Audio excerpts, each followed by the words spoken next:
Pemirsa, deteksi atau tes awal adalah bagian paling penting untuk menyetop penyebaran wabah virus corona atau COVID-19. Karena berbagai perusahaan farmasi berlomba mengembangkan alat deteksi COVID-19 yang murah dan cepat untuk memberikan hasil. Lantas seberapa akurat dan metode mana yang paling mudah digunakan untuk pengujian sampel COVID-19? Mari kita simak datanya bersama rekan Ami Ardini. Silakan.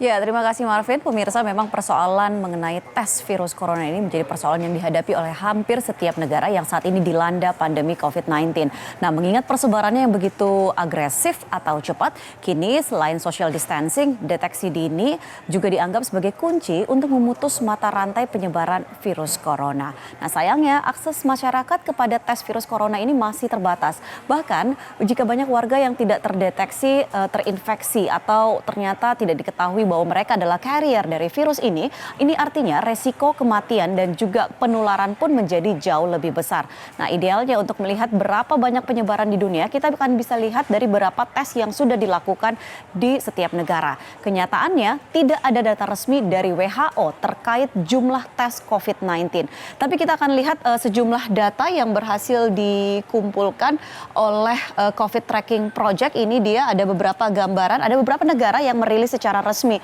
berapa jumlah tes yang telah mereka lakukan. Tetapi ada juga yang tidak, pemirsa. Nah, ini kalau kita lihat adalah jumlah pengujian COVID-19 dibandingkan dengan jumlah penduduk di negara tersebut. Ini ada beberapa, misalnya kita lihat didapatkan perbedaan jumlah total populasi dengan jumlah tes yang telah dilakukan. Nah, padahal setiap individu kita ingat ini sangatlah beresiko. Kalau kita lihat Malaysia setelah menguji 9.799 sampel, sementara untuk total penduduknya adalah 32 juta lebih. Sementara itu kalau kita lihat Jepang sudah menguji 16.000 lebih sampel, sementara jumlah penduduknya adalah 126 juta lebih. Nah, tentunya ini kalau kita lihat ini yang cukup agresif untuk melakukan tes selain Tiongkok tentunya yang juga bisa dikatakan berhasil menghentikan laju penyebaran COVID-19 adalah Italia dan juga Korea Selatan. Walaupun sekarang ini Italia kalau kita lihat memang babak belur dihajar COVID-19 sehingga menjadi negara yang terinfeksi terbanyak dan juga korban jiwa paling banyak di Eropa. Dan mereka tapi di satu sisi mereka ini gencar menyediakan layanan tes bagi warganya. Ini juga mengapa case ataupun kasus COVID-19 di Italia ini tergolong tinggi. Sementara untuk Korea Selatan sendiri, pemirsa, ini melakukan tes yang masif dan sehingga mereka berhasil untuk mengatasi atau memanage wabah COVID-19 ini sehingga juga bisa mengontrol pertumbuhan kasus-kasus baru. Sementara kalau kita lihat yang saat ini juga sedang marak yaitu Amerika Serikat dan juga India yang jumlah penduduknya ini merupakan salah satu yang terbesar di dunia. Ini kalau kita lihat, kita bandingkan antara jumlah penduduk dengan tes yang telah mereka lakukan ini sangat sedikit sekali. Amerika Serikat setiap harinya ini hanya melakukan sekitar 40 sampai dengan 60 tes saja di lab. Bandingan dengan Korea Selatan ini yang kalau kita lihat setiap harinya melayani sampai dengan 10.000 tes per hari. Sementara untuk negara kita sendiri, Indonesia, sampai saat ini berapa banyak tes yang sudah dilakukan di Indonesia masih tanda tanya. Tetapi kalau yang sudah dilansir oleh pemerintah sampai saat ini katanya ada sekitar 730-an spesimen yang sudah diuji di berbagai lab di Indonesia. Ini tentunya jumlah yang sangat sedikit sekali atau sangat kecil sekali kalau kita bandingkan dengan 270 juta lebih rakyat Indonesia. Nah, jadi inilah yang memicu kekhawatiran kalau jangan-jangan banyak kasus atau orang terinfeksi yang tidak terdeteksi di Indonesia. Lalu kemudian kenapa sedikit sekali yang dites? Ini memangnya sulit untuk melakukan uji atau tes ini? Nah, realitanya memang begitulah di Indonesia dan juga di dunia. Saat ini ada dua tes yang menjadi andalan. Yang pertama adalah polymerase chain reaction atau PCR. Yang kedua adalah rapid test. Sebenarnya ada satu tes lagi, tetapi tes lainnya ini yaitu genome sequencing. Ini dianggap lebih rumit dan waktu yang dibutuhkan pun lebih lama. Tetapi kalau kita bandingkan, PCR ini menguji sampel dari DNA, kemudian juga sementara rapid test ini atau tes cepat menguji spesimen darah. Sementara kalau kita lihat PCR ini telah ditemukan pada tahun 1980-an dan selain untuk menguji COVID-19, tes PCR ini juga lazim digunakan untuk menguji penyakit lainnya atau virus lainnya yaitu HIV, kemudian juga demam berdarah dengue dan juga influenza. Sementara kalau untuk tes cepat ini alat ujinya sebenarnya berupa kit atau alat yang cukup simpel. Sementara digunakan juga misalnya untuk mengetes flu.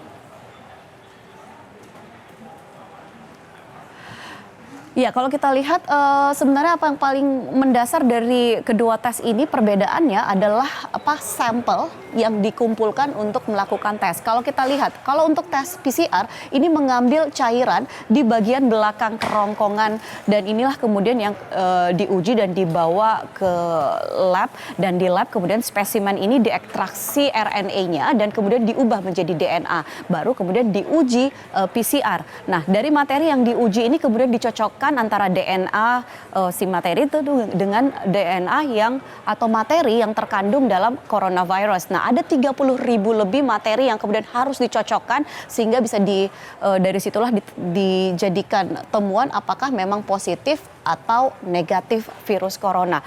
Dan kemudian kalau sebaliknya di rapid test ini adalah mengambil spesimen darah dan dari spesimen darah inilah yang kemudian diteliti imunoglobulinnya. Dan kalau kita lihat perbedaan yang cukup mendasar ini juga adalah durasi pengujian. Kalau kita lihat PCR sampai dengan saat ini rata-rata memakan waktu 24 jam sampai kemudian si orang yang diuji ini bisa mendapatkan hasil. Sementara untuk rapid test atau tes cepat ya ini memang jauh lebih cepat karena berkisar antara 30 menit sampai dengan 3 jam saja seseorang bisa mendapatkan hasil apakah dia memang terinfeksi atau tidak dari COVID-19. Selanjutnya lagi kalau kita lihat pertanyaan berikutnya adalah yang mana yang lebih akurat antara PCR atau rapid test. Harus diakui kalau sebenarnya tes yang paling akurat atau tinggi sensitivitasnya itu adalah rapid PCR. Kenapa? Karena memang ini sudah biasa dilakukan dan tingkat akurasinya 97 sampai dengan 99%. Sementara rapid test ini sampai saat ini masih beragam tergantung dengan perusahaan farmasi. Misalnya saja ini ada perusahaan farmasi asal Korea Selatan yaitu PCL yang mengatakan produknya yaitu COVID-19 AG Gika Rapid. Tes ini akurasinya mencapai 85%. Tetapi ada juga perusahaan farmasi lain yang mengklaim kalau mereka bisa melakukan tes dengan tingkat akurasi mencapai 95%. Ya, kemudian negara yang sedang mengembangkan rapid test ini juga banyak sekali selain Korea Selatan, kemudian tentunya juga ada Tiongkok, ada juga Inggris, Indonesia juga ini dikatakan bahwa Universitas Airlangga mengklaim sanggup untuk memproduksi test kit untuk rapid test COVID-19. Nah, tetapi ada beberapa hal yang bisa menjadi catatan ketika misalnya mau memilih apakah menggunakan PCR ataupun juga menggunakan rapid test. Kalau kita lihat hal positif dari tes PCR ini yang pertama tentu saja tingkat akurasinya yang sangatlah tinggi. Kemudian juga hasilnya lebih cepat dibandingkan dengan genome sequencing. Tetapi untuk melakukan tes PCR ini diperlukan laboratorium biosecurity level 2 yang tentu jumlahnya tidak banyak dan juga lebih lambat dari sisi waktu. Sementara itu spesimennya ini harus dikirim dalam jangka waktu kurang dari 72 jam. Dan sampel pun harus berada di suhu 1,5 sampai dengan 4,5 derajat Celcius. Sementara itu untuk rapid test sendiri tentunya waktunya cepat, kemudian biayanya lebih murah, tidak perlu laboratorium khusus. Kemudian kondisi sampelnya ini juga yang menjadi persoalan adalah ini harus sudah terjangkit 1 minggu oleh COVID-19 dan juga belum diproduksi di Indonesia. Ya, sebenarnya kalau kita lihat dengan pemeriksaan masif dan juga perawatan berkualitas, angka kematian ini bisa ditekan. Nah, kuncinya ada di pemeriksaan massal. Korea Selatan misalnya ini sudah banyak sekali pelajaran yang bisa kita ambil di sana. Misalnya mereka membuka 500 tempat pengujian, kemudian juga mereka menyediakan ribuan test kit, produksi biosensor, salah satu perusahaan farmasi di sana, dan bahkan ada drive-thru untuk uji PCR yang menguji 384 orang per hari. Dan selain itu juga semua tes ini ditanggung oleh pemerintah. Nah, apa yang bisa kita ambil dari kasus-kasus negara ini bahwa negara-negara tersebut banyak menemukan kasus-kasus baru dan rendahnya jumlah yang dites ini akan menyulitkan pemerintah Indonesia dalam menilai besaran masalah COVID dan juga penanganan atau pengambilan langkah penanggulangan. Nah, rendahnya jumlah tes ini juga akan membuat banyaknya istilah misalnya suspek atau orang dalam pemantauan dan lain-lain.